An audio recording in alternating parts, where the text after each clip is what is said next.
ये देखो बगीरा।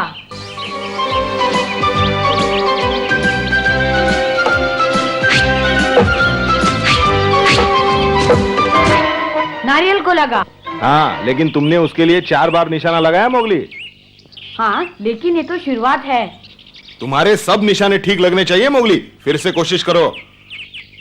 ठीक है।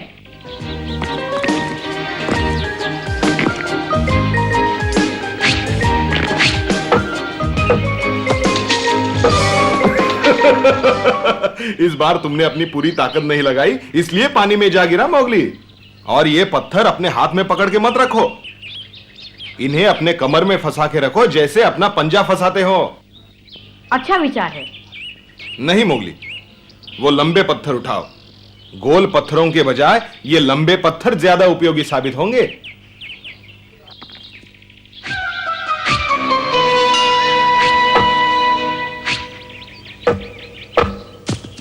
ये निशाना पहले वाले से ज्यादा अच्छा था बगीरा।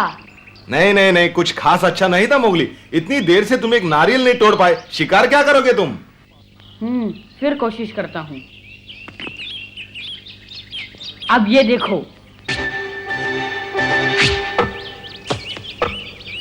कैसा रहा? कुछ मजा नहीं आया मोगली। हाँ? मैं जिस मनुष्य के पास रहता था उसे मैंने पत्थर फेंकते हुए देखा था। वो कुछ इस तरह से पत्थर फेंकता था, देखो। लेकिन बगीरा, तुम तो मुझे सुबह से सिखा रहे हो, ऐसे फेंको ऐसे फेंको।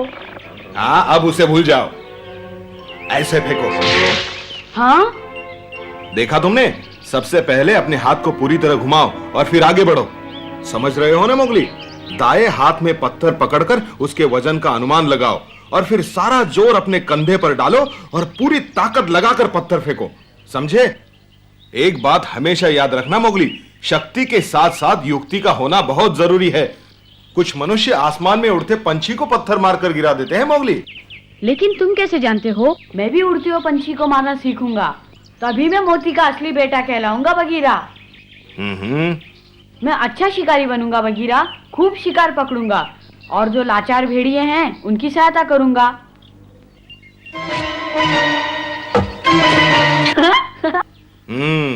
अच्छे जा रहे हो मोगली। काश इस वक्त दूसरे भेड़िए भी यहाँ होते, तुम्हारी कला देखते, तुम्हारा हौसला बढ़ाते। समझ में नहीं आता आजकल तुम्हारे झुंड में इतने मायूस क्यों रहते हैं सब? सरपंच की तबीयत खराब रहती है और झुंड के पास कोई नेता नहीं। हाँ, सरपंच की बीमारी के बारे में मैंने भी सुना था, पर इसका मतलब ये तो नहीं कि सब अपनी मनमानी करने लगे। हाँ? लीला पकड़ू। लीला, अब सरपंच की तबीयत कैसी है? अभी तक बहुत कमजोर है, न कुछ खाते हैं न पीते हैं। सारा दिन सर पे हाथ रखकर गुफा के कोने में पड़े रहते हैं, कुछ बोलते भी नहीं। यूं हाथ पर हाथ धरे बैठा रहेगा तो ठीक कैसे होगा? बगीरा, मेरा मतलब है थोड़ा चले फिरेगा तो जल्दी ठीक हो जाएगा। उन्हें अभी ठीक होने में बहुत समय लगेगा। अब वो पहले जैसे जवान तो रहे नहीं। जानती हो उसकी तबीयत कितनी खराब है लीला, उसे तुम्हारी जरूरत है। ठीक कहते हो पकड़ू। चिंता मत करो लीला, मैं तुम्हारे लिए बहुत खाना ले आऊंगा। बस तुम दिन भर सरपंच के पास बैठ के उनकी सेवा करो। शुक्रिया मोगली।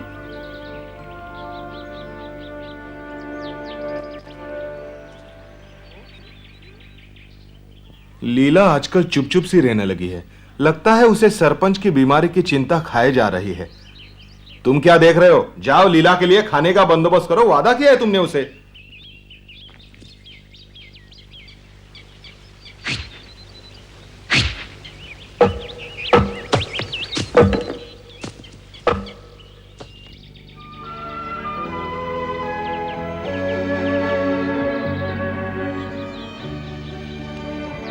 आज का दिन बड़ा मनूस है बगीरा, सुबह से खरगोश तक दिखाई नहीं दिया। लीला सोच रही होगी कि मैंने उसे झूठा वादा किया है। थोड़ा धीरज रखो मोगली। हाँ, सरपंच को भूख लगी होगी बगीरा, और अब तक हम दोनों ने एक भी शिकार नहीं पकड़ा है। वो क्या है?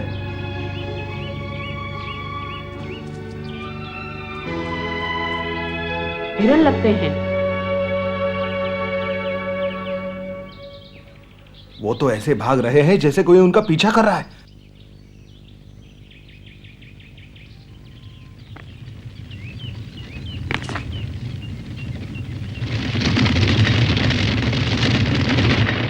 पहले उन्हें और नजदीक आ जाने दो, फिर उन पर हमला करना। मैं उस तरफ जाता हूं।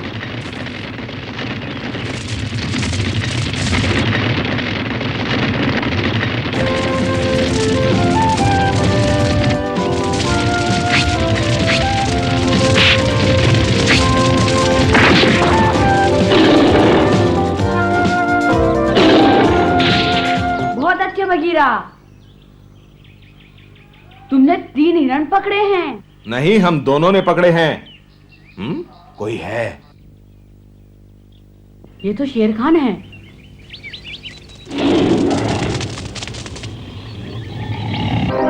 अच्छा अच्छा, जरा इन्हें देखो तबाकी। बगीरा और मोगली मेरे इलाके में हिरन पकड़ रहे हैं। ये तो सरासर कानून के खिलाफ है हुजूर। इन्हें जरूर इस अपराध की सजा मिलनी चाहिए। आखिरकार मोगली, मैंने जहां चाहा तुम्हें वहां पहुंचा दिया। भेड़ियों से बहुत दूर। तुम्हें यहाँ कोई बचा नहीं सकता। न तुम्हारा कोई दोस्त, ना ही तुम्हारा रखवाला बगीरा। तुम्हारे लिए ये अच्छा है बगीरा, मेरी नजरों से दूर हो जाओ, वरना अंजाम अच्छा नहीं होगा। अब सोच क्या रहे हो बगीरा? सुना नहीं, जान प्यारी है तो चले जाओ। सुनो शेर खान, तुम और तुम्हारे चमचे मेरा कुछ नहीं बिगाड़ सकते। जहां तक कानून तोड़ने की बात है, तुम इस वक्त हमारे इलाके में खड़े हो, हम तुम्हारे इलाके में नहीं। बहुत बोल चुके बगीरा, इससे पहले कि मुझे गुस्सा आ जाए चले जाओ। हाथी ठीक कहता था शेर खान, तुम कानून के दुश्मन हो। तुम दूसरे जानवरों के इलाके में घुस के उनका खाना चुराते हो शेर खान। तुम अपने आप को ताकतवर समझते हो, लेकिन मैंने तुम्हारे जैसा बुज़दिल कभी नहीं देखा। हाथी कहता है इसीलिए तुम्हारे जिस्म पे लकीरें पड़ी हैं। हाँ मोगली, इसे कहते हैं शैतान की लकीरें। अच्छी है ना? खामोश, बहुत हो गया। मोगली, मुझे लगता है जिस तरह से मैं इसे समझा रहा हूं, इसकी समझ में नहीं आ रहा। जरा तुम इसे समझाओ, दूसरे के इलाके में शिकार करने की इजाजत कैसे ली जाती है? ठीक है, तुम कहते हो तो देखो, शिकार की आज्ञा ऐसे लेते हैं शेर खान। हुजूर, मुझे आपके इलाके में शिकार करने की आज्ञा दीजिए, मुझे बहुत भूख लगी है। समझे? हाँ हाँ, समझ गया होगा। अब इसे ये बताओ कि हम क्या जवाब देंगे। जितना चाहिए उतना ही लेना शिकारी, लेकिन हम किसी कानून के दुश्मन को हमारे इलाके में शिकार करने की आज्ञा नहीं देंगे। हाँ, ये भी तो पक्का शैतान है। तुम अपने चमचों को लेकर यहाँ से चले जाओ शेर खान। अब तुम मुझे पकड़ने का इरादा छोड़ दो शेर खान। पकड़ोगे तो मारे जाओगे। शायद तुम्हें मेरी ताकत का अंदाजा नहीं। अब मैं उतना कमजोर नहीं जितना तुम सोचते हो। क्या इतना जोश क्यों दिखा रहे हो बच्चे? अरे कहाँ गया वो? भागो यहाँ से।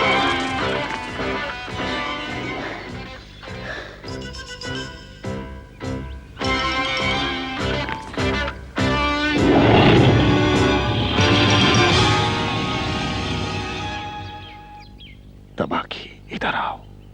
जी बोलिए, क्या हुक्म है हुजूर? ध्यान से सुनो। तुम अपने साथियों को लेकर उन हिरणों के पास जाओ।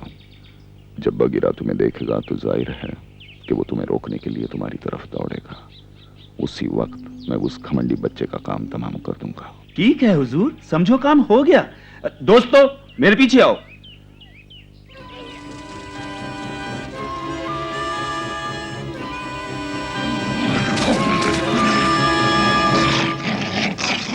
वो हमारा शिकार है।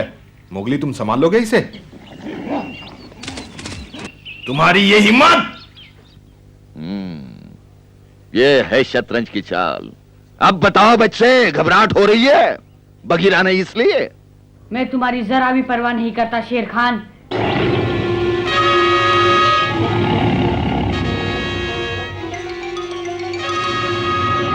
चोर, बदमाश!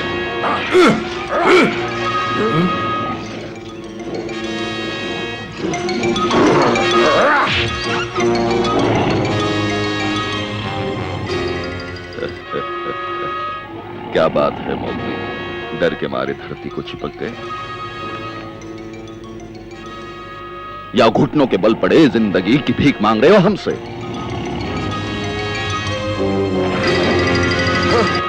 अब नहीं बचोगे।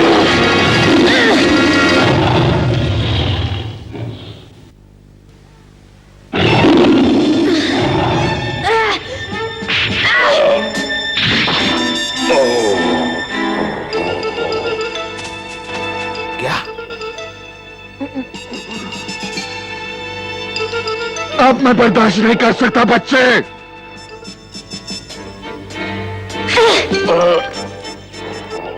तुम्हारी ये हिम्मत, ये सब कहां सीखा तुमने? बहुत अच्छे मोगली। चलो। डरना मत मोगली।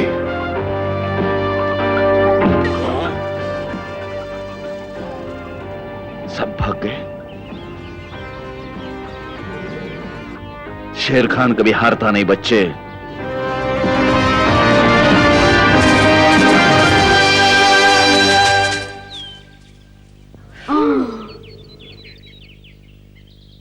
मजा आ गया मोगली।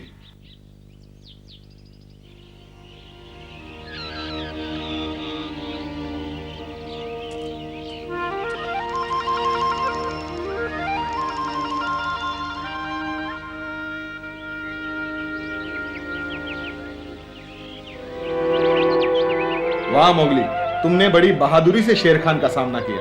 ये अच्छा था कि वो हमारे इलाके में था। लेकिन एक बात मेरी समझ में नहीं आई कि बाकी भेड़िए क्या कर रहे थे। शेर खान हमारे इलाके में घुस आया और किसी को पता तक नहीं चला। क्या सभी भेड़िए सरपंच की बीमारी को लेकर इतने दुखी हैं? क्या वो अपने इलाके की निगरानी तक नहीं कर सकते? नहीं, ऐसी कोई बात नहीं है बगीरा। भेड़ियों का दिल बहुत बड़ा है।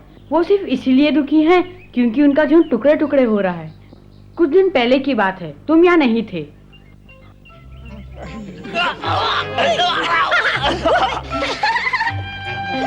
एक अच्छी खबर है, बहुत बड़ा शिकार आ रहा है इस तरफ, बहुत बड़ा। क्या? अच्छी खबर है। वाकई बहुत अच्छी खबर है। हमें ये खबर सरपंच को सुनानी चाहिए, क्यों लीला? लेकिन दादाजी तो अभी तक बहुत बीमार है पकड़ू। हमें उनके बिना ही शिकार करना होगा। कोई बात नहीं, हम खुद कर लेंगे। बिल्कुल ठीक। कौन सा शिकार आ रहा है? कितनी दूर है वो यहाँ से? बस दूसरी घाटी के करीब होगा। यहाँ तक पहुँचने में 1 दिन लग जाएगा। मतलब ये कि कल लगभग इसी समय वो यहाँ से गुजरेंगे। मेरी मानो ये बहुत अच्छा मौका है शिकार करने का। लेकिन चील, आखिर शिकार क्या है? हाँ, ये तो बताओ। भैंसों का झुंड है और इतना बड़ा झुंड है कि मैं उनकी गिनती तक नहीं कर सका। दोस्तों सुनो, चील ठीक कह रहा है। ये हमारे लिए सबसे अच्छा मौका है शिकार करने का। लेकिन पहले ये फैसला कर लो, शिकार की जिम्मेदारी कौन संभालेगा? हाँ हाँ, मुगली बिल्कुल ठीक कहता है। लेकिन झुंड को संभालेगा कौन? वही जो सबसे ताकतवर होगा। लेकिन ऐसा है कौन? मेरी मानो तो मोगली को चुन लो। पेटू को चुन लेते हैं। नहीं, पेटू नहीं, वो तो बहुत ही सुस्त और आलसी है। इतने बड़े शिकार की जिम्मेदारी उसे नहीं दे सकते। मेरे पिताजी को चुन लो। पागल मत बनो, वो तो सबसे बुज़दिल है। तुम्हारी ये मजाल मेरे पिताजी को बुज़दिल कहा? मैं तुम्हें नहीं छोड़ूंगा।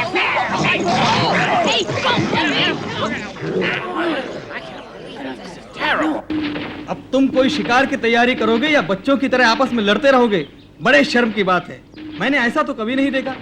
इस तरह बात काफी बिगड़ गई। सब एक दूसरे से बहस करने लगे और कोई किसी की बात सुनने को तैयार ही नहीं था।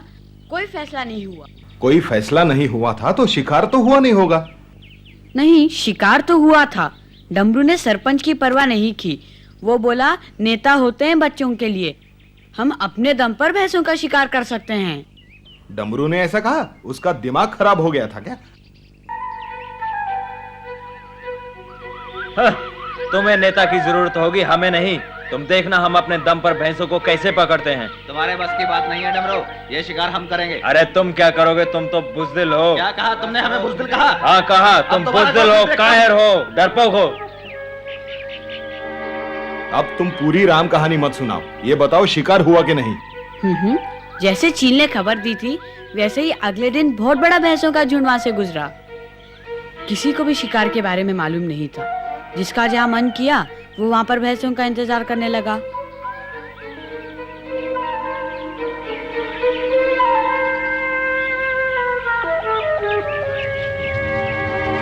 वो आ गए।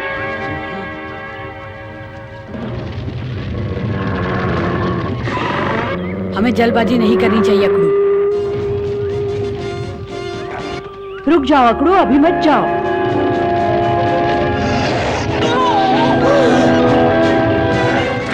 अकड़ू नहीं।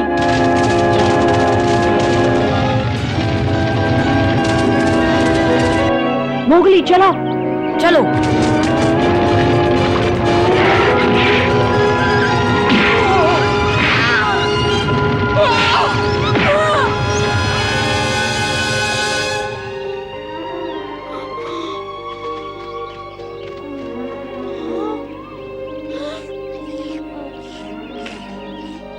पकड़ू, क्या हुआ?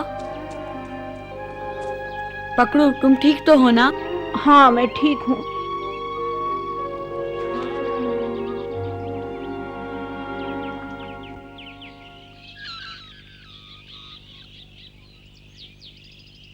चलो, कोई घायल नहीं हुआ।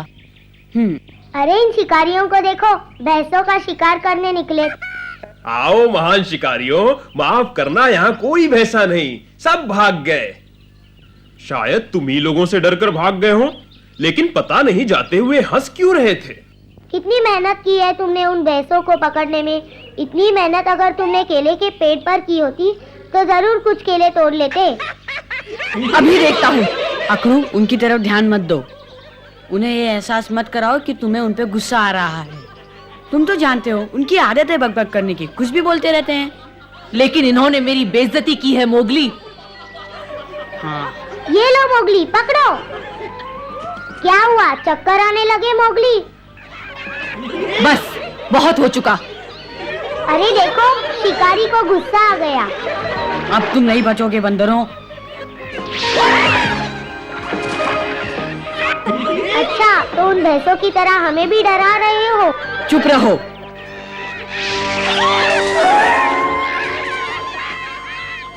यहाँ मेरा पंजा बिल्कुल काम नहीं आएगा। वहाँ देखता हूँ इन्हें। इतना महान शिकारी हमारे पीछे। आओ मोगली, जरा अपने पीछे देखो। मेरा पंजा कहाँ खो गया पेड़ों में? थक गए क्या मोगली?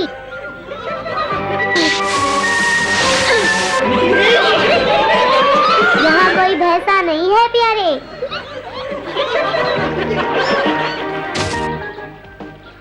यहाँ बंदरों से निपटना मुश्किल है। इतनी जल्दी हार मान गए मोगली, यही तो मजा है। अब समझ में आया कि वो भैंसे क्यों हंस रहे थे, क्योंकि तुम शिकारी कम और मदारी ज्यादा लगते हो। अब चलो मोगली, मैं तुमसे बदला लूंगा, याद रखना। क्यों, भैंसों का शिकार नहीं करोगे? मैंने पूरी ताकत लगा के पंजा फेंका, लेकिन वो पेड़ों में गायब हो गया। अच्छा, तो इसीलिए तुमने मुझसे पूछा कि पत्थर से कैसे वार किया जाता है? सिर्फ यही वजह नहीं, सच तो यह है कि मैं उन बंदरों से बदला लेना चाहता हूँ। जब भी उनके बारे में सोचता हूँ बहुत गुस्सा आता है मुझे। जाने दो मोगली, तुम्हें और बहुत कुछ सोचना चाहिए, जैसे कि झुंड में एकता कैसे रखी जाए। देखो, सरपंच अब बूढ़ा हो चुका है और किसी न किसी को तो झुंड की जिम्मेदारी का भार अपने कंधों पर लेना होगा। काश पिताजी जिंदा होते तो नेता के बारे में सोचना ही नहीं पड़ता। ये मत भूलो मोगली, विक्रम भी बहुत अच्छा सरपंच था। मैं जानता हूं तुम अभी तक उसके बारे में परेशान हो, लेकिन विक्रम किसी और वजह से गया था। अब मैं अपनी गुफा में जा रहा हूं मोगली। आज तो अपना खाना बचाने के चक्कर में बहुत मेहनत करनी पड़ी। अब खा पीकर आराम करूंगा। तुम्हें तो अभी लीला को खाना पहुंचाने जाना है, चलता हूं।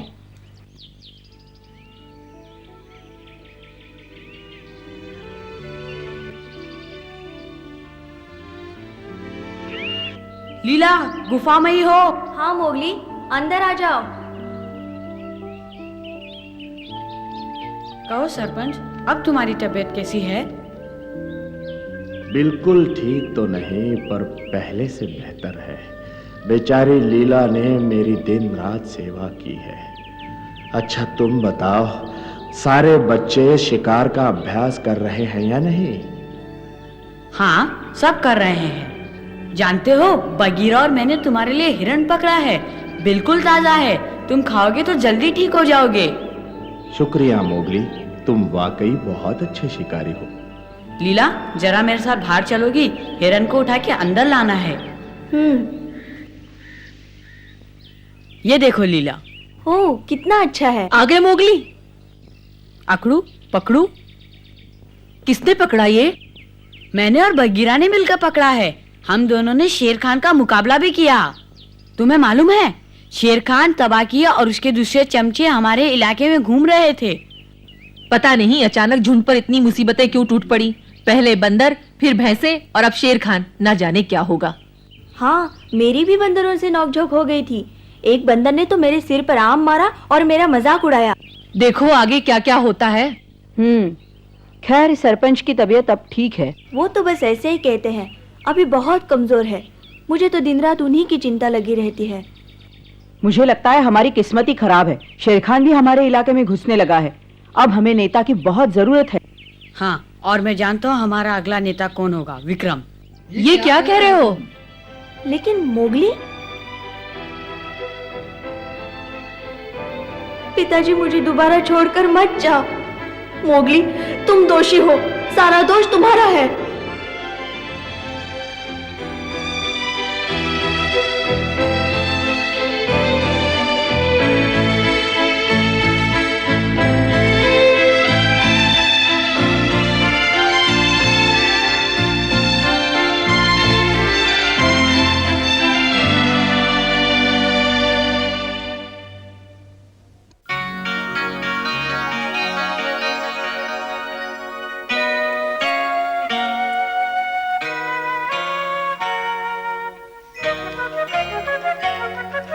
जंगल जंगल